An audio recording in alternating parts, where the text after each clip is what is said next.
The honeyed sounds and pounding beats of ace musician Adewale Ayuba flipped guests to jiggly times on Friday, May 27, 2022, at the playground of Olofin Anglican Grammar School, Idanre, Ondo State, as gorgeously dressed guests frolicked non-stop at a mind-blowing jig.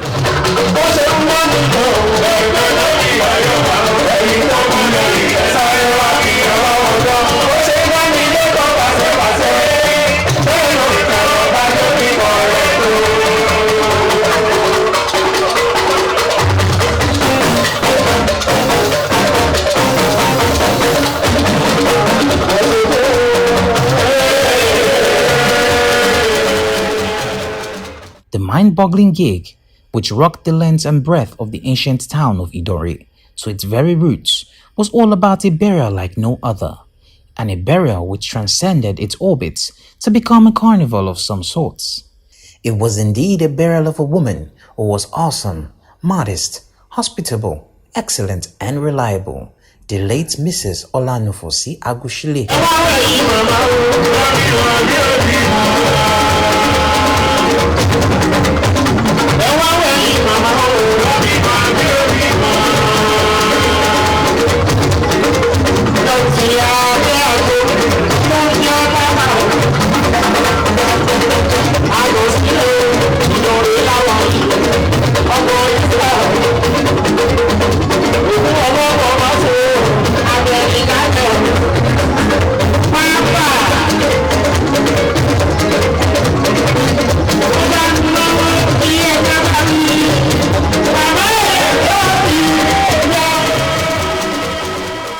The burial began properly in the early hours of the day before, as the children and families of Mama besieged the General Hospital, Alade Idanre, where Mama's corpse was retrieved from.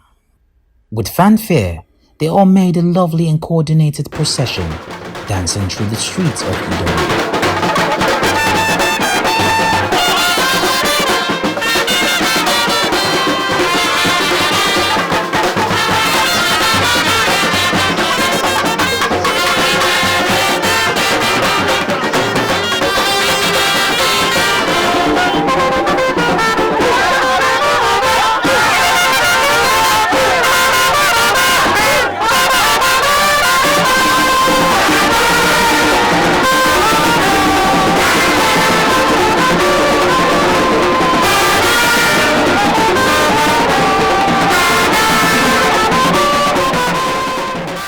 The procession eventually halted at Mama's house.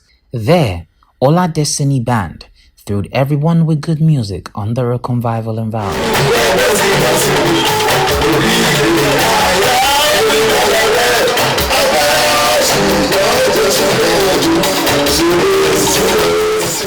Mama, the reason for the gathering, lay still in a white casket in the beautiful decorated room in her house.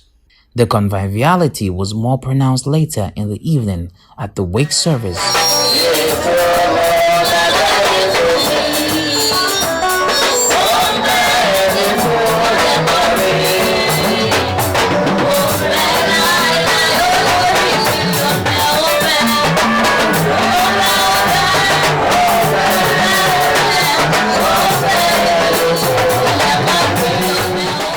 Where the children and families of Mama danced joyously at the Thanksgiving session.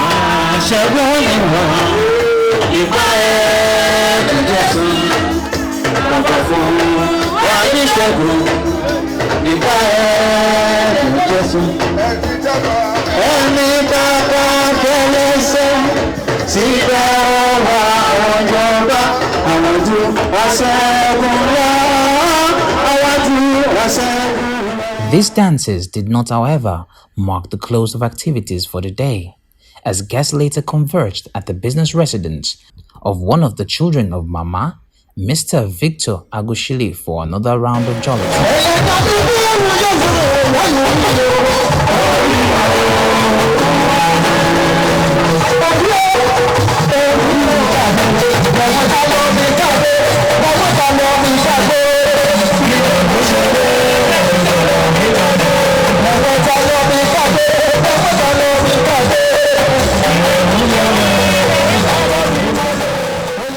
These jollities saw to the serving of palatable dishes, which came in assorted types, barbecues, and other eatables. The night was a classic convergence of amiable friends of Mr. Agosile and his wife, Jumoke.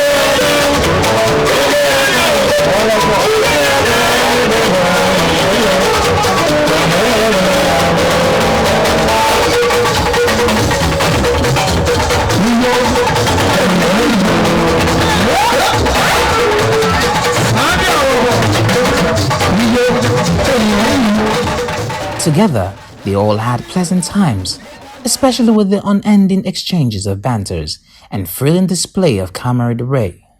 The dance floor was where they all ended it with great doses of rollicking as Shegun Wonder did wonders to the dishing out of good music till midnight.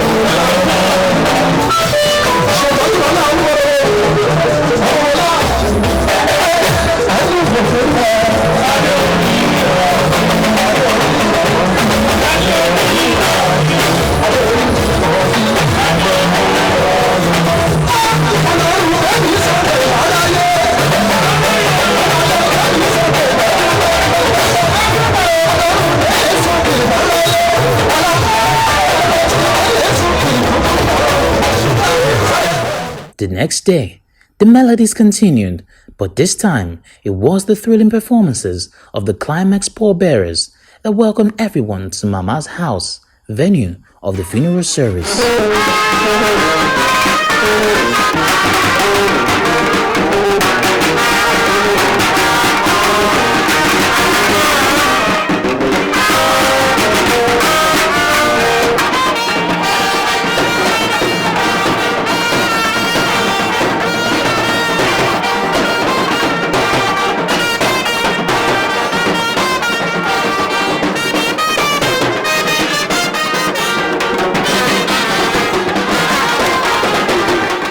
Lovely hymns characterized the brief service.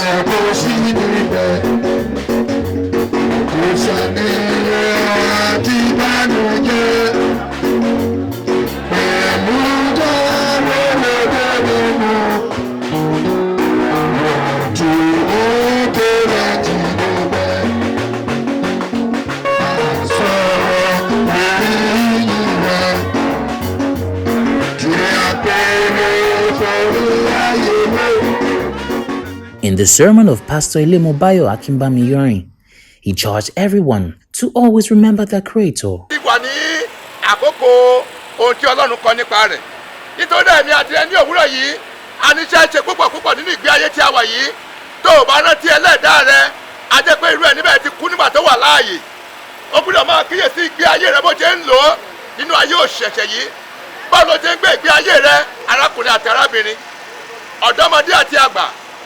With that admonishment, Mama was taken to the graveside beside her house to be laid to rest.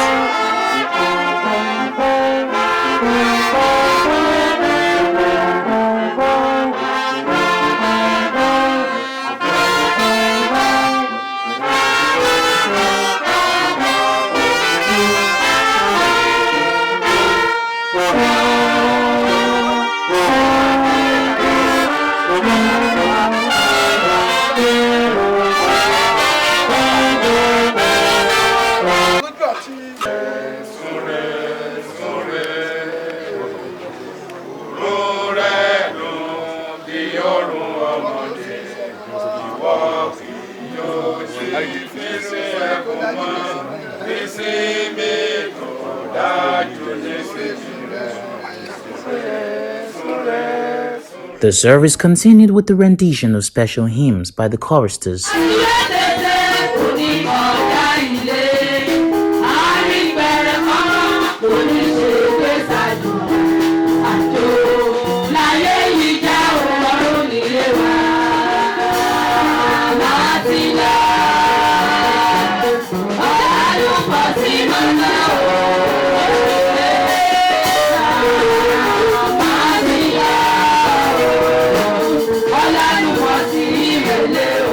The Thanksgiving session eventually marked the end of this service.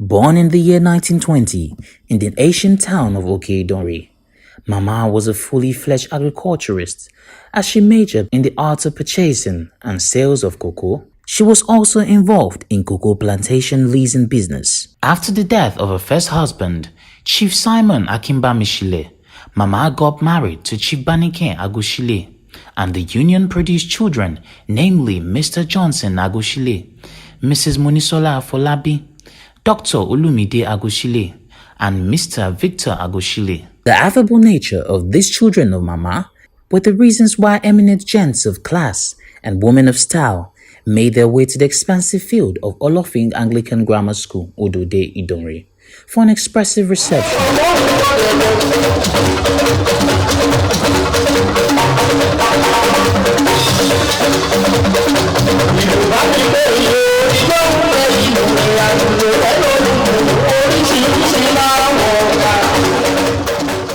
On the two large marquees, guests had nice times being feted to by Mama's children.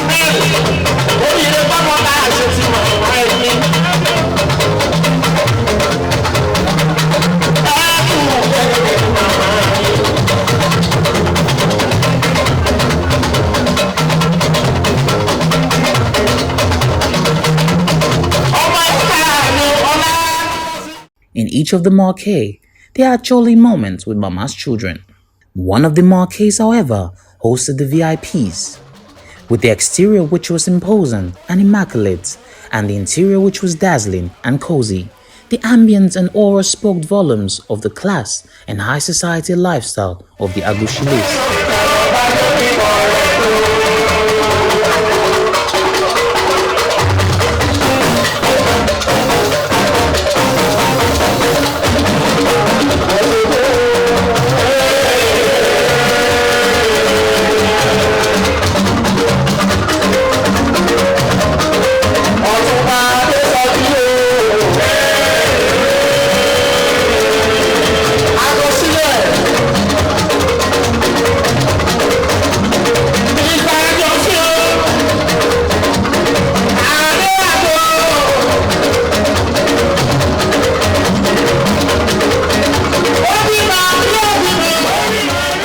Inside this marquee, Adewale Ayuba ensured that everyone had fantastic times with his special Bonsue Fuji music.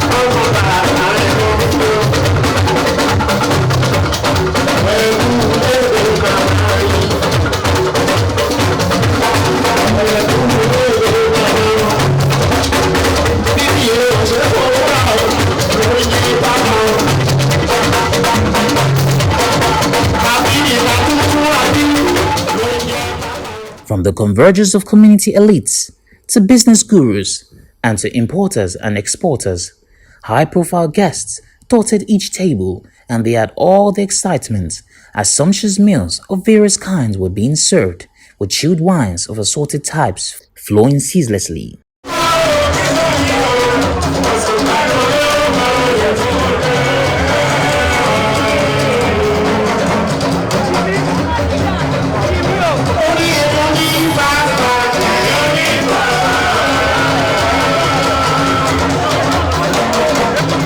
All these were put together by Mama's last son, Mr. Victor Agosile.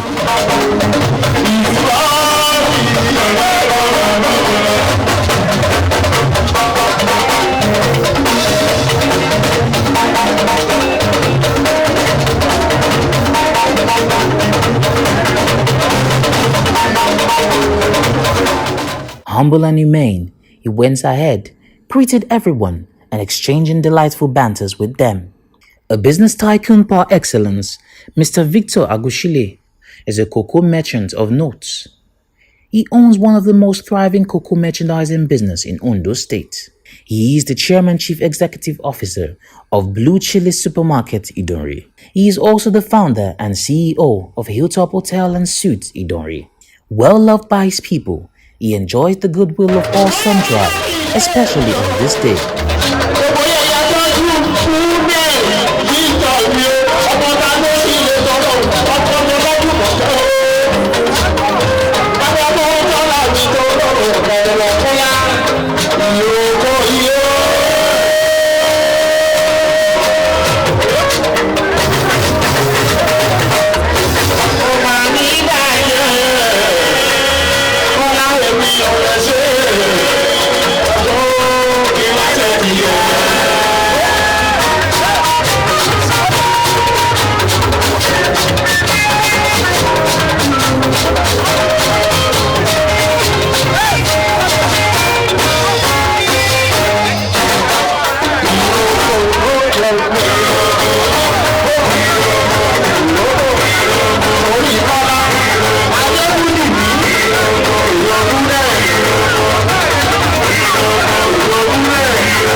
It was therefore no surprise that everyone joined him and his immediate family on the dance floor, one after the other, to dance excitedly even as Adewale Ayuba thrilled everyone to the end of the day.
Redcarpet TV spoke with some of Mama's children and some guests. My mother, I think is a lovely mother, and I don't think I have any best mother than her.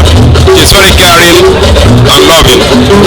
Not to only the children, but people in the street, family members from our side and from my father's side. Amalesa, Amosao, I will say that word. Beautiful woman, beautiful inside, beautiful outside. Loving, caring mother. She really sacrificed for us, the children, and the families alike. A disciplinarian, then she doesn't spare anything to take care of her children.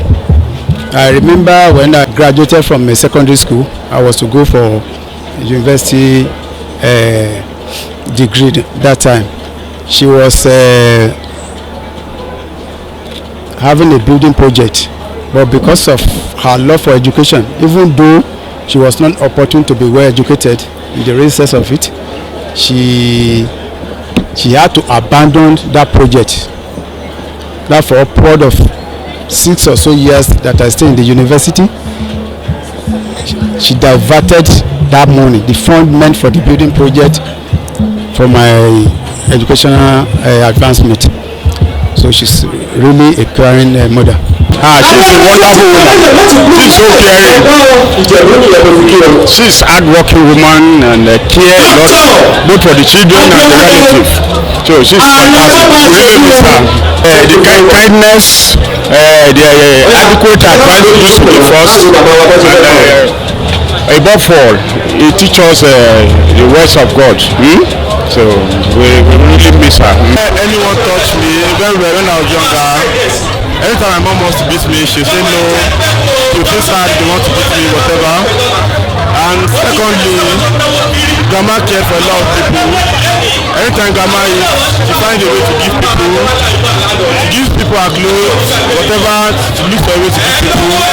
And grandma takes good care of people.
children.